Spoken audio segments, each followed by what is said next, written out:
sẽ xuống so zo chỉ là tôi bao nhiêu phản đẳng này này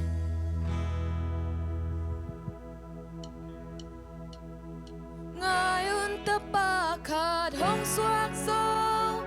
Amin Emmanuel kichim Amma vang lian cùng pi ba him ai te hong gum ding hi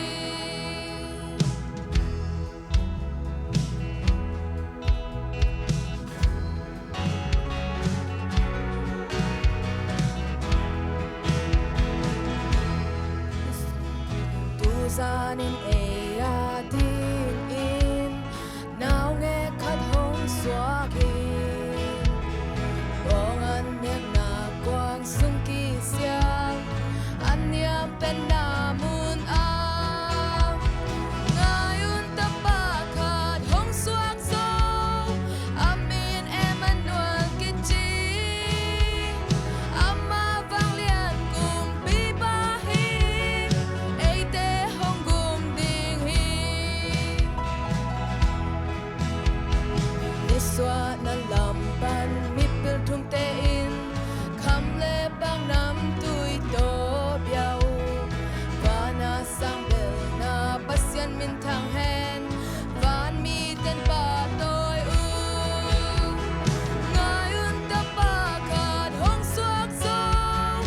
Amin Emmanuel kichi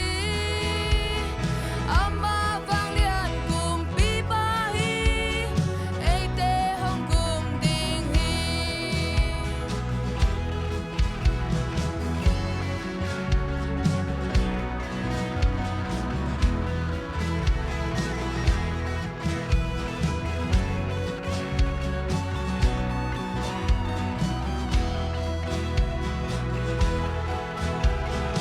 Iswa na lampan mi pil thum te in kham le bang nam tui to biao vana sang bel na pasyan min thang hen van mi ten pa toi u ngayun ta pa khat hong suak so Amin Emmanuel kichi amma vang lian kum pi ba hi ai te hong gum ding hi ngayun ta pa khat hong suak so Amin Emmanuel kichi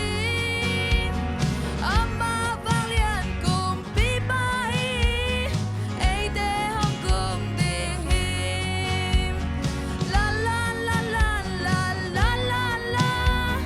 say su hong suak so la la la la la la la la nang le ke ya ding la la la la la la la la say su hong suak so các bạn mình thân là ngã ta hen